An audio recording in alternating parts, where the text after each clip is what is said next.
Alright, guys, moving on to George A. Romero's next zombie, almost near masterpiece, Dawn of the Dead from 1978. Now, this movie has multiple cuts to it because Dario Argento heard about the film and he was a big fan of Night of the Living Dead, and he ended up contacting Romero and ended up making a deal with him that he would do the Italian distribution for the movie. So he ended up making his own cut and had Goblin, who did the score for so many of Argento's movies, do the score for his cut, the Italian cut of Dawn of the Dead. And Romero used just like stock music and stuff like that. So the only place I was able to find this movie right now is on YouTube, and it's a 2 hour and 34 minute cut.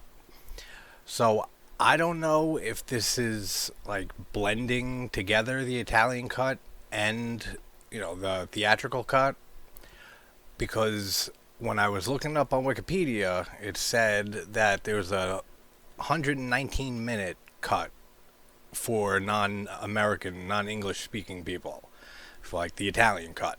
So it says it's just 2 hours. So I don't know where this extra half hour is coming from, but I guess we'll see. But this is a lot of people's favorite out of Night of the Living Dead, Dawn of the Dead, and Day of the Dead. I know most people that I talk to about these movies, they love this movie the most. I mean, we have Tom Savini here doing the effects, which this is what launched his career pretty much. We have him also playing the biker in this. We have Ken Foree in this, who's just another icon of horror. And just what a great movie this is. Let's just jump into it, talk about it, and watch it. Dawn of the Dead from 1978. God, I love zombies. Yeah, I can tell instantly that this is Goblin with the score right here. So I'm guessing this is a mix of any scenes that were in the Italian cut that aren't in the American cut, and vice versa, and just put all together to make this 2 hour, 2.5 hour cut. But immediately I knew it was Goblin, because I mean, how do you not know Goblin sound if you're a big Argento fan? So we have here, and it actually even says music by Goblin in collaboration with Dario Argento. Yeah, so this has to be a mix of both.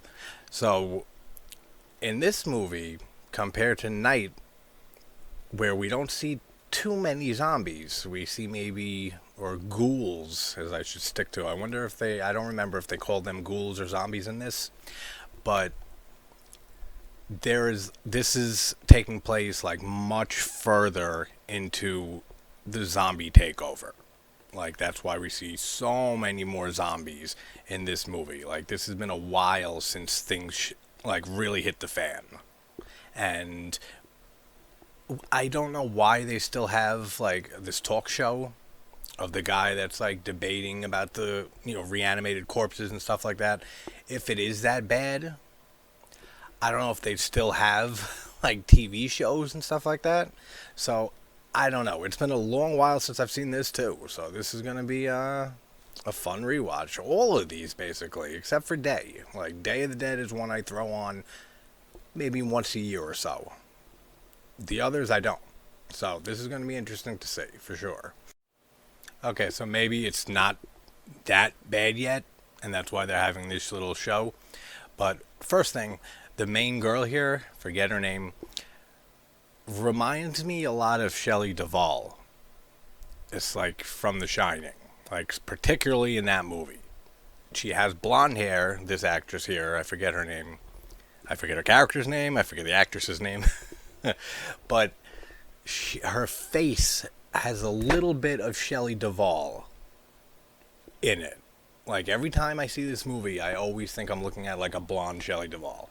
But they're on this TV show, these two guys, and he's giving us a little bit of exposition here that all the major cities are like basically on lockdown, that these zombies, they don't use the word, but these reanimated corpses have one function, and it's they feed on their victims and that's all they do.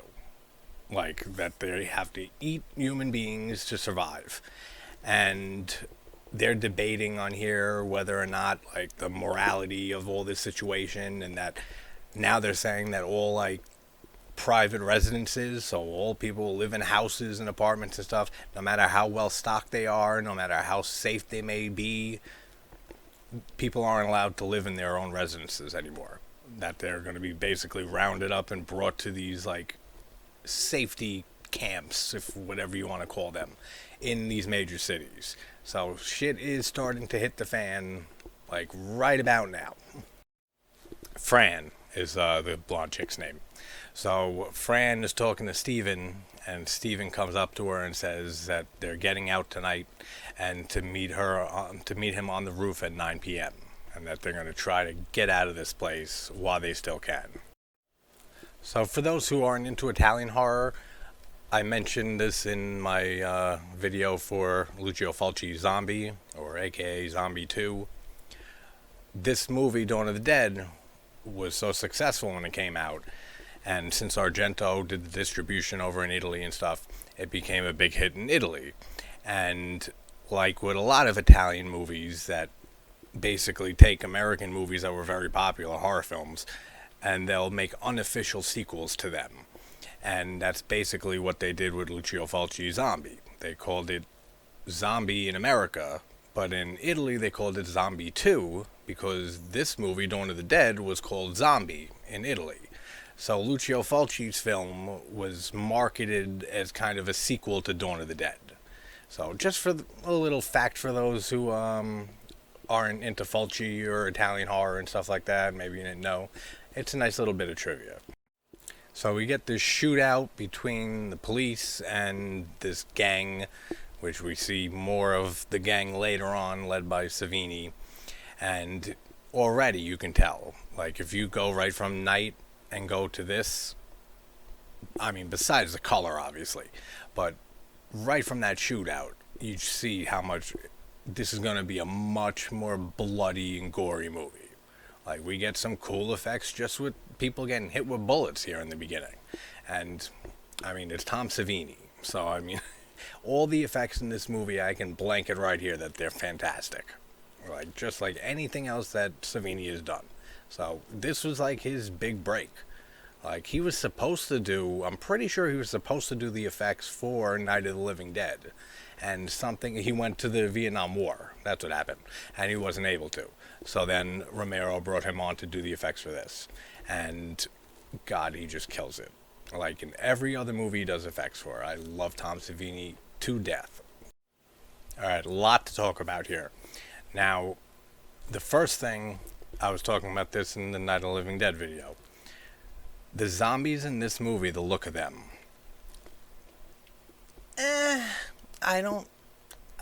They look good, but I don't like the whole, like, gray, bluish makeup that they have on their faces. I don't know. It's something about it that just doesn't sit right with me. Like, they definitely look more like zombies than the ones in Night of the Living Dead. They, like I said, look like ordinary human beings for the most part. These look like zombies. But just the whole grayish blue makeup that they used for them, it just doesn't work for me. It doesn't take me out of the movie, but every time I'm, like, consciously paying attention to it, it's like, they could have done better with the makeup here. And another thing is the blood. Now, because Argento was involved in this, and Italians used that very bright, fake-looking blood, and we get that all over this movie here. And I can guarantee it's because of Argento's, involvement with this project, with this movie. And they used the Italian blood. So it looks a little dated, I guess would be a good word for it. When I go back and watch this, the effects are amazing. And like I said, all Savini's work. But the blood, I don't know. They could have used just regular American fake blood instead of the Italian stuff. effect with that like really fake red, bright red look to it.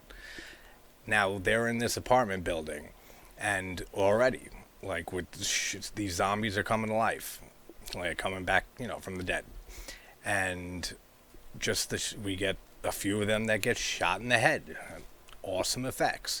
But then we get the one who the wife runs into his arms, not knowing that he's a zombie, and she's holding him, and then he just takes a chunk out of her neck, and then he bites her arm, and you can see the skin tear off and stuff. Excellent. Like, it looks so good, and it's like that throughout this entire movie. So just the effects alone, not even everything else that I love about this movie, elevates this a lot from Night of the Living Dead. Like I said in that video, it's a classic, and I do love the movie. I just don't love it. This one, I absolutely love this movie. And then, obviously, Day of the Dead, I think, is a near masterpiece. But those are pretty much the only negatives that I can say about this movie. So I figured get the negatives out of the way first, and then just continue to just blow this movie as we go on. It's the look of the zombies could have been a lot better. The blood that they used, they could have not used the Italian blood. And that's basically it. Like, there's really not many negatives for me for this movie at all. So they're in this apartment complex, and they're basically, this is like starting to escalate now. And soon we're gonna just be overrun by these ghouls, by these zombies, which will lead us to the mall, which is such a great setting that even the video games Dead Rising and stuff was basically Dawn of the Dead the game. Like, in the mall setting with the zombies everywhere, like, awesome games if you guys have never played the Dead Rising games. But the first one takes place in a mall, just like in this movie. It's basically, like I said, like Dawn of the Dead the game. So if you haven't played Dead Rising, check it out. Like, I'm sure you can get it for really cheap, for like $10 or less. Awesome games. And let's talk about Ken Foree. He absolutely kills it in this movie. Again, just like Night of the Living Dead, all the main cast here give excellent performances. For the most part, I feel like the actress who plays Fran is a little iffy here and there with the delivery of her lines. Like, sometimes she's overacting, sometimes it's just not good. But for the most part, she carries her own throughout this movie. But I mean, Ken Foree, I adore in everything. Like in the Texas Chainsaw 3, in this, in From Beyond, Stuart Gordon's film. It's such an underrated movie, From Beyond. Right after Reanimator, which is a fucking classic, we got From Beyond, which in my opinion is just as much of a classic. And we don't hear about that movie hardly at all. I never hear people bring up From Beyond. Like, very, very rarely. If you haven't seen From Beyond and you like Reanimator and you like Lovecraftian horror, definitely check out From Beyond, because that is a fantastic Stuart Gordon movie and just a cult classic in its own right that never gets talked about nearly as much as it should. But God, I love Ken Foree. Then we had him in Devil's Rejects, and he's been in so many things, and he's just great in everything. So I adore seeing him on the screen whenever I'm watching a film that he's in. All right, now we get my first amazingly awesome shot that I love in this movie, when they all go to break one of the doors down to one of the apartments, and then all the zombies' arms come out between the boards, and then they just break through, and there's just a shit ton of zombies coming out of that apartment. What a cool shot, man. Like, it's the shot of them, the hands coming out and grabbing the cops or SWAT team, whatever you want to call them, I don't know what they are, but grabbing at them, and then how they just burst through the boards. Awesome shots. Like, I absolutely adore that. And then we have Ken Foree's character. I want to say Peter. Is that his name, or is that the white guy? I don't. I'll find out in a second. But the white dude and Ken Foree. Don't you love how descriptive I am with these movies that I haven't seen in a while? They go into this like caged room, and there's just a whole bunch of zombies there, just eating the remains of human beings. And one of them's eating like a hand or an arm, the other one's eating like a foot, and they're just having a grand old time here, like it's like Plymouth Rock and it's Thanksgiving for the first time. And then Ken Foree just starts shooting them one by one in the head. Then he has to reload, and then white dude comes over and he shoots the guy in the head, the zombie that's crawling up to Ken Foree. Awesome scene too. Like again, you could see the blood, like the Italian really red blood. And now that I'm like focused on it, I'm going to notice it more. But it still looks awesome. And like compared to Night, like this is already like so much more gory than Night of the Living Dead. Yeah, Roger is the blonde-haired guy's name. So Steven and Fran are trying to escape and get out of here with the helicopter, and they stop somewhere to refuel. And there's these police officers, or are they just dressed like police officers? I don't know. It's a weird scene, but they're trying to run too, and then they had a boat that they were going to escape by, but now they said that they can get a lot further with the helicopter. So there's like a little standoff or so between them and our four main characters here. Like I said, I don't know if they're actually cops or they're just dressed like them, but because he says like we're cops, and then the other guy says like no, hell no, or something like that. So I don't know if they're just dressed like them to like a part of their disguise to like escape and get out of here. I'm gonna go with that, but if someone has an answer, if those are actually cops or not, or if they're just disguises for them to escape, let me know, because I have no idea what to make of that scene. And boom, Ken Foree's character named Peter. So I remembered that. And I'll say this right here. I've always liked Goblin's score for this movie in the Italian cut much more than the stock music in the American cut and theatrical cut. So much better. I mean, I don't know if that's just because I love Goblin from all Argento's scores that they did, but I feel like it fits this movie so much better than the score in the American cut. So much better. Like every time I hear the score come on in here, like any part of the score, like throughout the whole movie, all the different compositions, absolutely adore them. It's like such a good score for this movie in the Italian cut. And damn, man, Ken Foree looks so young in this. Like, I forget how young he was when he did this movie. I'm not sure how old he was, but he looks so young here. Like really young. I mean, this is 78, so, I mean, I don't know. I'm not sure what he did before this, but this is way before any of the other, like, big movies in the horror genre that he did. Like I said, From Beyond, Texas Chainsaw 3, and then obviously, I mean, Devil's Rejects is decades later. But God, he looks so young in this.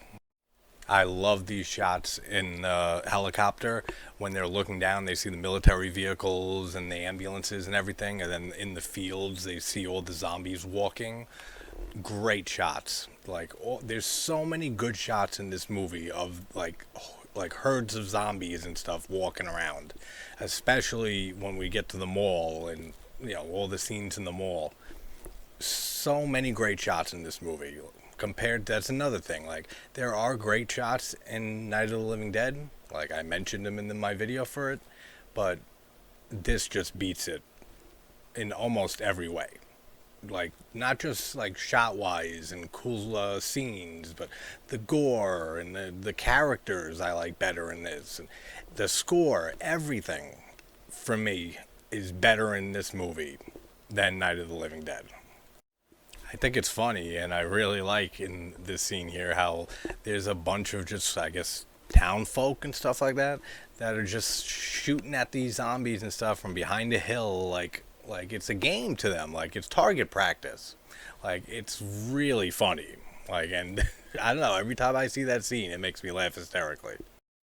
So they stop to try to fill up more fuel since they didn't get as what as much as they needed when they ran into those cops slash fake cops, whatever they are, and Steven and Fran go to search the hangars, like the airplane hangars here.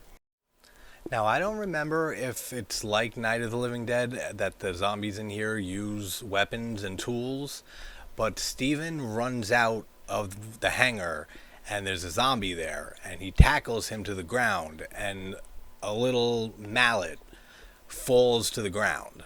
Now, you don't see it in the zombie's hands, but Steven didn't have it in his hands. After he tackles the zombie to the ground and they're wrestling on the ground, he's reaching for that mallet, and then eventually he smashes him over the head with it. So I'm guessing that the zombie had it in his hand. So I'm guessing that they do use like tools and weapons in this one too, just like in Night of the Living Dead. But then we get the awesome shot here with the zombie who walks by the helicopter and the helicopter blades cuts off the top of his head and he falls down. That looks so great. Like, what an awesome effect. And then we see these two small children zombies. Kind of reminds me of like the kids from David Cronenberg's The Brood, which is one of my favorite Cronenberg films. I got to start doing some Cronenberg movies because I haven't done any.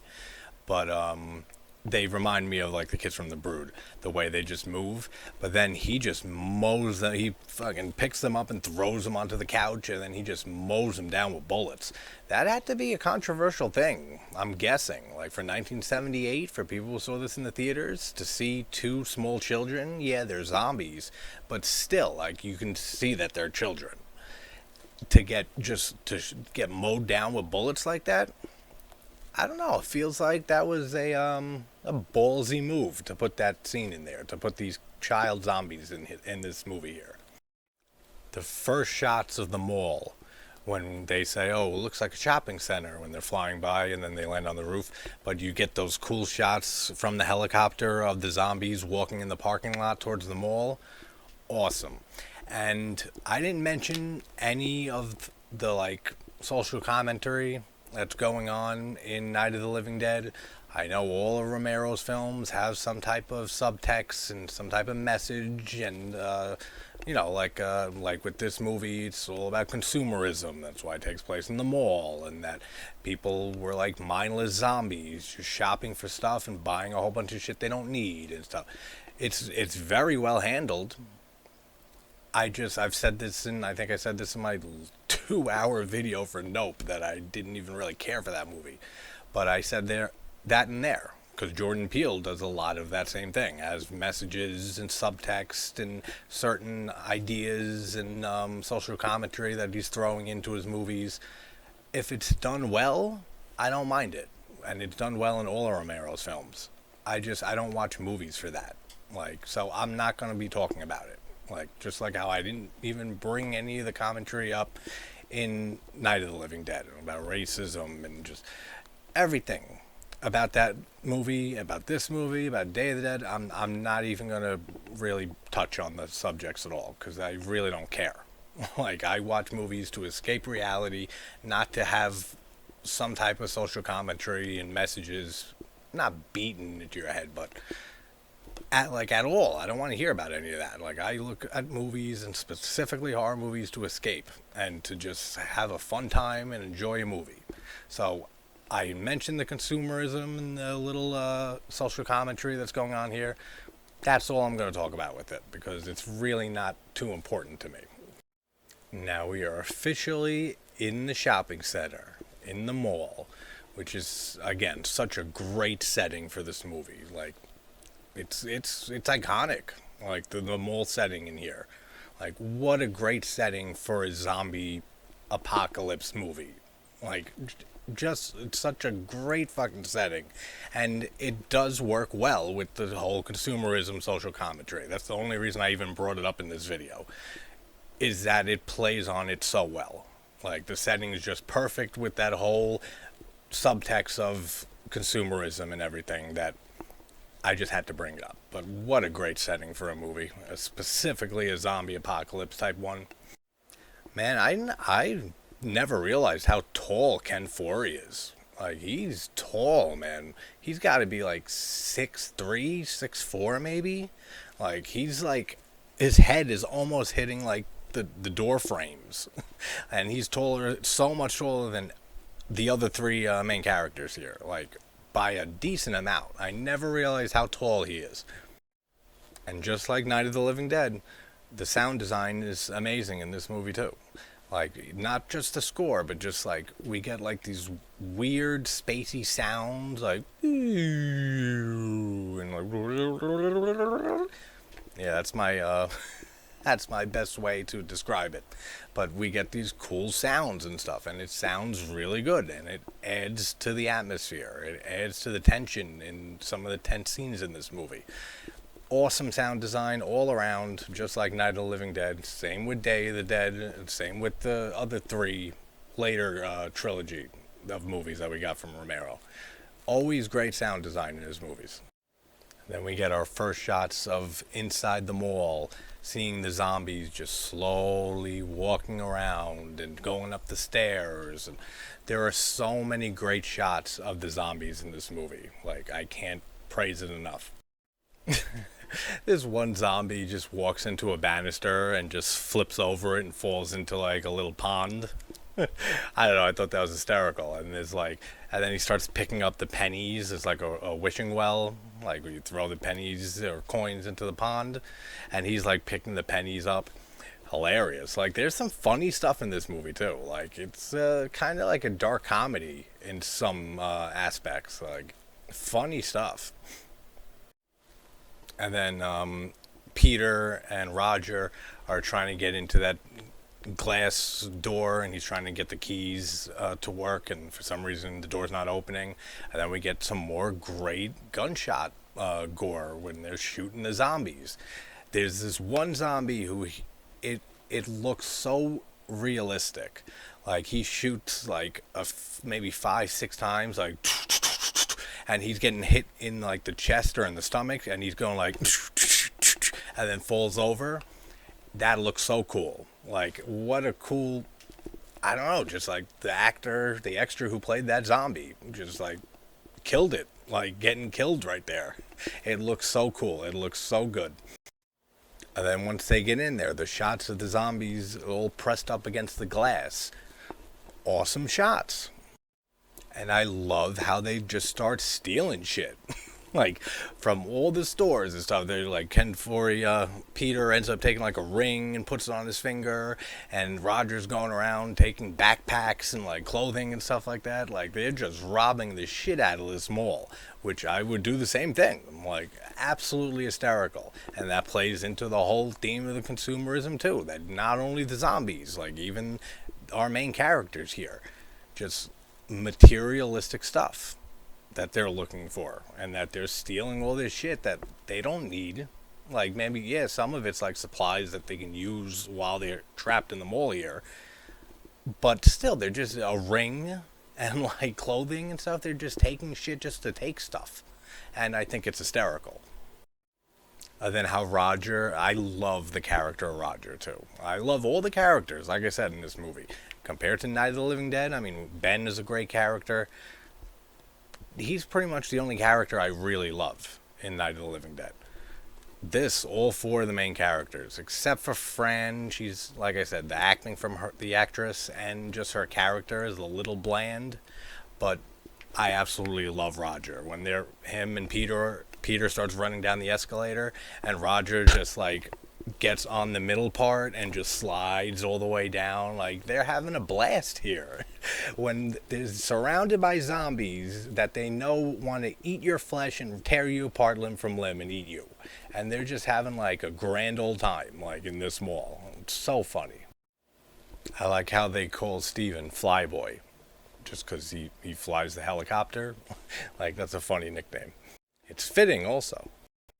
Yeah, if you're in a place with a shit ton of zombies, you want to make sure your gun is loaded before you, like, pull your gun on one of them that's, like, a few feet in front of you, and then you go to shoot and you're out of ammo.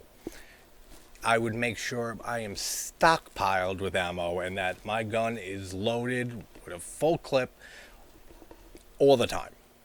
I mean, are you serious? You're in a mall with hundreds of zombies, and he doesn't make sure that his gun has bullets in it. Like, come on, man, really? I don't know if it's just me, but the zombies in this movie seem a lot weaker than in Night of the Living Dead. Like, we had Cooper and Tom say in Night of the Living Dead that the zombies or the ghouls in that one flipped their car over. That's how strong they are. Here, they're just running through the mall and just like shoving them, and they fall right over, or they just like lightly punch them in the face and they fall right to the ground. Like, are the zombies even trying? Like, I feel like they're not even trying to kill these guys. I mean, it's like they're being very, very conveniently weak for the plot. It's such a small thing, but then I love the effect that we get when he takes the Roger takes the screwdriver and puts it through the zombie's ear, and the blood flows out and stuff. It looks great, but it's like these zombies aren't trying at all to eat these people. Like, or they're just a lot weaker than the zombies or the ghouls in Night of the Living Dead. And I just love the progression of how the ghouls look from night to dawn to day. Like I said, they look almost human in Night of the Living Dead. In this one, they have that gray, slightly blue-gray look to them, which I don't care for, which I mentioned. But they look more like zombies. Then in Day of the Dead, they look like our traditional modern-day zombie. Like, we get the awesome effect in Day of the Dead when the zombie, like, moves, lifts himself off the bed and his insides fall out. Like, they look like decaying zombies.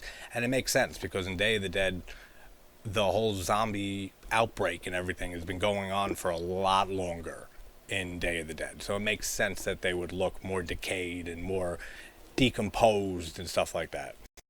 Which makes me wonder if Romero wanted the ghouls to always look like that. Like, he just didn't have the budget in Night of the Living Dead, and this one had a much bigger budget, but maybe not as high of a budget as he needed to make them look like they do in Day of the Dead and the other trilogy down the line. Did he always want them to look like that? But then in Night of the Living Dead, like, it's brought up by the news reporter multiple times about how they look like ordinary people. So it seems like it was written that way. Did he write it that way because he couldn't, get great looking effects and stuff, the decomposing looking zombies for Night? And so they wrote that in there as like an explanation for it? I don't know. But I wonder if he always intended for the ghouls to look like how they do in Day of the Dead. Like, I wonder if that's a question that's been asked before, and that if there's an answer to that somewhere. I gotta look into that. And we get this one ghoul that looks like a Buddhist monk or some shit, and he has a tambourine hanging from him. I don't know what he's supposed to be, what he was like in his life before he became a ghoul, but he looks hilarious as a zombie. Alright, so they seem to be afraid of fire, just like the ones in Night of the Living Dead, because Fran lights the flare, and she's holding it in front of her and stuff, and the zombie is getting, nervous and afraid and backing up. So I wonder if I forget if they're still just like the ones in Night, that they have a fear of fire. I'm guessing so, because besides shooting them in the head, they mention at the beginning of the movie that you can just burn them. So I'm guessing that's still a thing, that it's still, they work the same way as the ghouls in the Night of the Living Dead. Alright, so they turn on the radio and they tune it until they get a broadcast. And I guess I misremembered, like, for this movie. I thought that it was a lot, like, further into the zombie outbreak than it seems to be here. Because I said at the beginning of the video that this is like much further in to the outbreak. And I guess it is, like, compared to Night, but I thought it was a lot further in. Like, here they mention that, again, on this broadcast, they bring up the same thing they said earlier in the movie, that private residences are no longer, you can't stay in them, no matter how protected they are and how stocked up they are with food and everything. So they're just trying to get people into the major cities and, in the safe zones. and they mentioned that the president had like a meeting or something like that. So there's still structure, there's still government, there's still, police and the National Guard and stuff. So all those are still intact.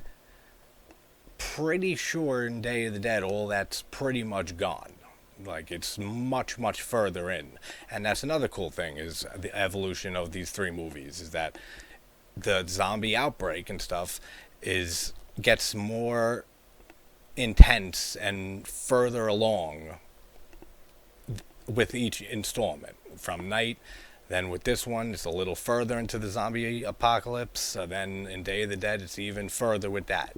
I don't remember Land and Diary and Survival, but I'm pretty sure it follows that same theme pretty much. So I like the whole evolution of that as well. Just like I said in my Night of the Living Dead video, it's like Philip Morris funded this movie too. Because all the main characters smoke cigarettes a lot in this movie. Maybe not as much as Night, but there's a lot of cigarette smoking here. So I wouldn't be surprised if Philip Morris funded this movie. And then we get another zombie ghoul here, this fat one with no shirt on. And I mentioned that in Night. I said, did he just come out of the ground with no shirt on? But then they mentioned that no matter how you die, if you die for any reason, you're going to come back.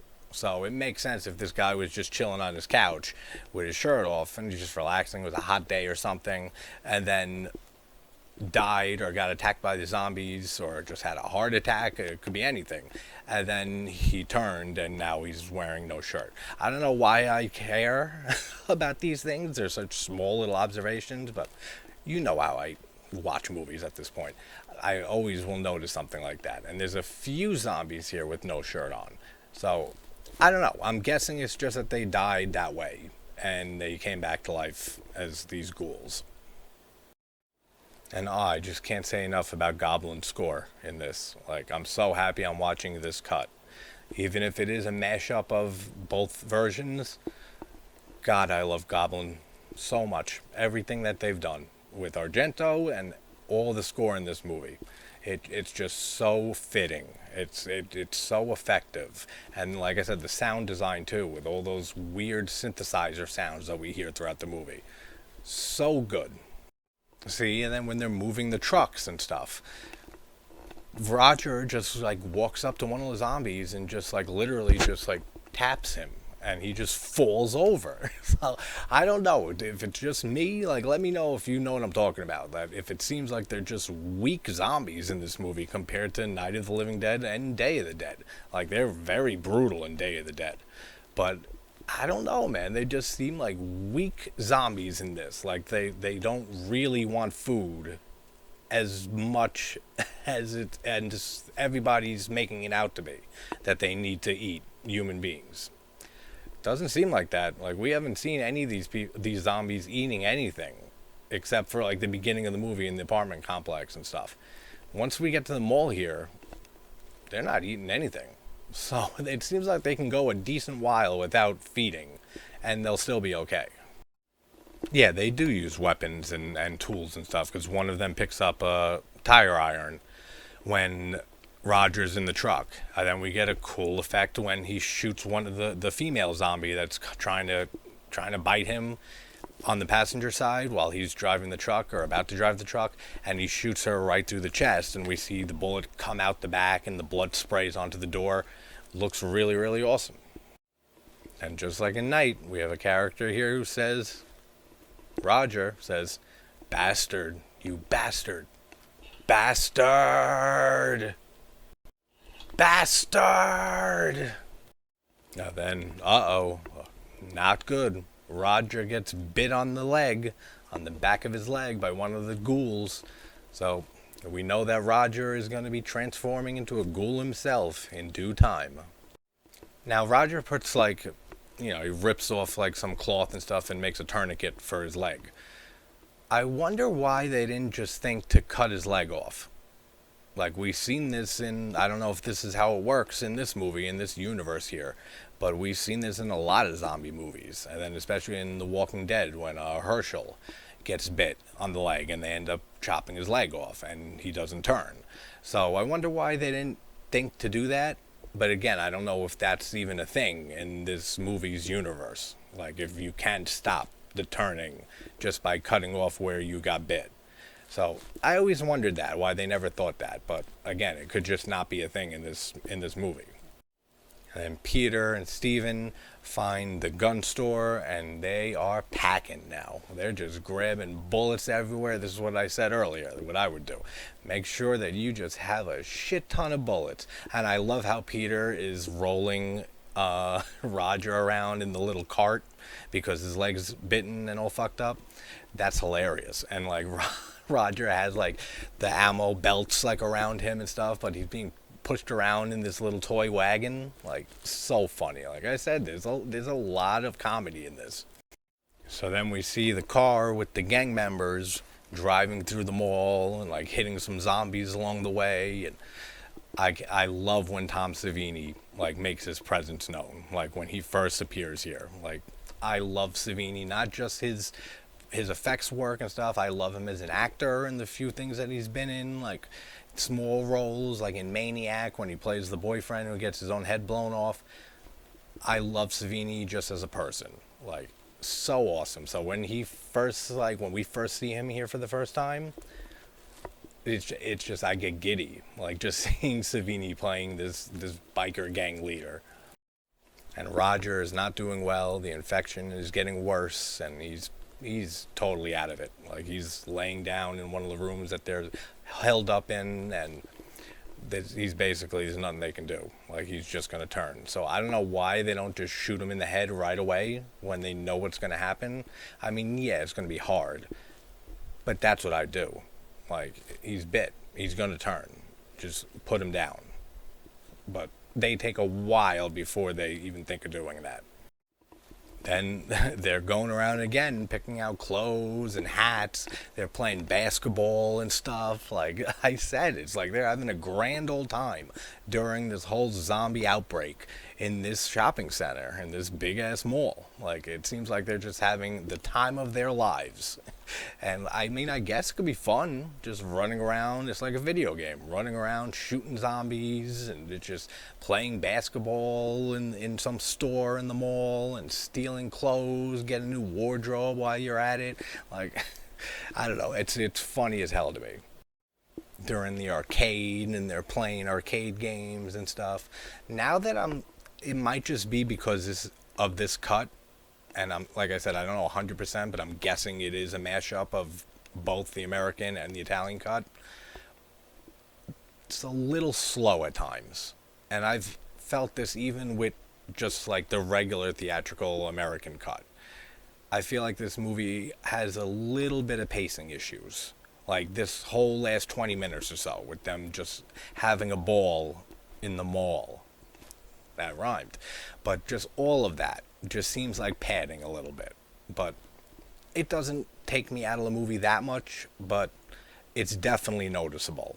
Like, compared to Night of the Living Dead and Day of the Dead, there's a little bit of pacing issues here in Dawn, but nothing too egregious that it makes me like, oh damn, come on, like let something happen. I mean, we're always seeing zombies getting shot or getting knocked out or all of that. So it's not like we go long stretches of time without the zombies, but just the whole thing of them having fun and like, I mean, I get it. They're trying to make the best of like a shitty ass situation, but I feel like it definitely slows down a little bit around this part of the movie. Basically until the, Savini and the rest of the gang show up. And it's a sad scene, man, when Roger finally turns and he's sitting up slowly in the bed, and then Peter has to be the one to put him out of his misery and put him down. And then I like how they don't show him shoot Roger. I like how they while you hear the gunshot, they're showing Steven and Fran. Then they hear the gunshot and they know what happened. I like how they did that. Like they could have shown, like not gory, but like they could have shown the actual shooting and have the blood, like a bullet hit him and blood spray out, but they didn't, and I really like that. Like they definitely could have done that. But just the fact that they shot it in that way, that we're kind of in the room with Steven and Fran when we hear that bullet go off and we know what it is, we know that Peter just shot Roger and Roger's gone. It's a gut punch, man. Not as much as when Ben gets shot at the end of Night of the Living Dead, but it's definitely an emotional scene. Like it's because I love the character Roger, so it sucks just hearing that gunshot and knowing that he's gone. Fran boobies. So Fran's just marking the calendar, and it looks like they've been there for several weeks because you can see like 3 lines of the calendar that are X'd off. So it seems like they've been there for like 2 to 3 weeks. Like, let me know if I'm wrong on that, but that's what I take from that whole scene with her marking an X on the calendar and seeing all the X's above it. Like, at least 2 to 3 weeks they've been here in the mall. So we have the motorcycle gang that we're talking to them on the radio, and then cool shots when we see the bikes and stuff, the motorcycles coming down the road, heading towards the mall. I love this whole sequence coming up with the biker gang. And I mean, sure, we know the whole reason that they even have the biker gang show up here is to get some cool kills from the zombies, because they're not going to kill off the remaining 3 main characters.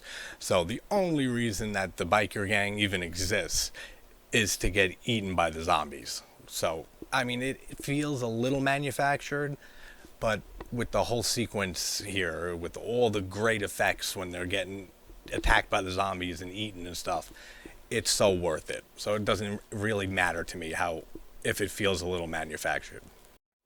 And there's my boy Savini. Absolutely love him in this. When Savini takes the machete and chops the zombie right in the head, that looks so cool. Great effect. This whole scene is filled with amazing effects work. How the one's riding on the motorcycle and he just decapitates the zombie. Then we see the other one with the machete, that there's a zombie on the floor and he puts the machete on his neck and starts like pushing down and cutting his head off basically. Oh, I love the effects in this. Like, this whole sequence must have taken a while to shoot with all the effects work that Savini and his team had to do here. And I believe, correct me if I'm wrong, somebody, but I'm pretty sure K&B Effects was, like, working with under Savini with this. Nicotero and Kurtzman and Berger. I'm pretty sure they were, like, the understudies of Savini here. So let me know if I'm wrong on that, but I'm pretty damn sure. When Steven gets shot in the shoulder, that looks really cool too. Like just a simple gunshot effect. But the way that the blood squirts out of his arm and up onto his face looks really awesome. Then Savini gets shot by Peter and falls over the banister into the little pond or fountain, whatever you want to call it. Poor Savini. Then we just get the all-out feast for the zombies and the gore effects. And when the zombies, a group of them, they rip open one of the biker's stomachs and his intestines come right out, and then they're ripping his intestines out and eating it. That looks so fucking realistic, man. Like, it really looks awesome. Like, I can't praise the effects enough. Well, Steven's fucked. He's in the elevator trying to escape, and he gets bit on the leg. Then one of them takes a little chunk out of his neck. And he's still trying to fight for his life, even though he knows he's screwed. He got bit twice. But he's still firing away at the zombies. And then the elevator door, how it's shutting, and the zombies in the way, so it's opening and shutting. That's really cool. I love that little scene. Then, just like the end of Night of the Living Dead, we see all the zombies in color this time, with the awesome gore, just feasting on body parts and intestines and arms. They're fighting over pieces of human beings. Like, there's 2 zombies that are like fighting over an arm on the floor. Like, so funny. It looks so awesome. God, this movie's so great. And then we get Zombie Steven. Then we get the awesome music at the end of this, which when I first saw this movie, when did I see Dawn of the Dead? In my early teens, maybe 12, 13. I saw the trilogy, maybe around there. The music at the end here. Dun, dun, dun, dun, dun, dun, dun, dun, dun, dun, dun, dun, dun, dun. It sounds like circus music, but it fits so well. Like at first, when you first see it, when I first saw it, I was like, "What the hell type of music is this?" But it fits so well with the ending scene here, with the zombies walking around and eating and stuff like that. The body parts, so awesome. I love the ending score here. Yet another great effect when Zombie Steven shows up and Peter shoots him with the gun. The blood spatter that just shoots on the wall, the white wall behind him, looks great. Like all the effects, I can't praise them enough. Like it's Savini. Like any movie that I've covered that Savini does the effects for, which I think I've done all of them. The Burning I've done, the Prowler, Friday Part 1 and Friday Part 4, Maniac, now Dawn of the Dead, Day of the Dead will be next. Pretty much covered most of the movies, the big ones that he did effects on. And in every one of those videos, praising the effects like crazy because, oh, he's a genius. And with the zombies or ghouls closing in, we have Fran and Peter get in the helicopter and they fly away from the mall, and then we just get shots of the mall and the zombies walking around. So cool. Now I know the ending of this movie, they wanted to shoot a much darker ending. They were supposed to kill themselves. Peter was supposed to, I think, shoot himself in the head, and then Fran was going to walk into the propeller blades of the helicopter and kill herself that way. Because when they get in the helicopter, he asks how much fuel do they have, and they don't have a lot of fuel. So in that ending, they were going to kill themselves after finding out that there wasn't even enough fuel in the helicopter for them to go anywhere and get away. I would have liked to see that ending, but they never shot it. But what a great fucking zombie movie. What a classic this movie is. Like I said, this is a lot of people's favorite Romero zombie movie. And besides the look of the zombies and the Italian really bright red blood and a little bit of pacing issues, maybe it's just with this cut, but I do remember with the regular cut and stuff that I had the same issue with it. But besides those, like just an absolute classic. Like Dawn of the Dead, amazing movie. So Day of the Dead is next. I'm probably going to do it. It's 3:30 in the morning. I'll probably do it after this because now I really want to see Day of the Dead.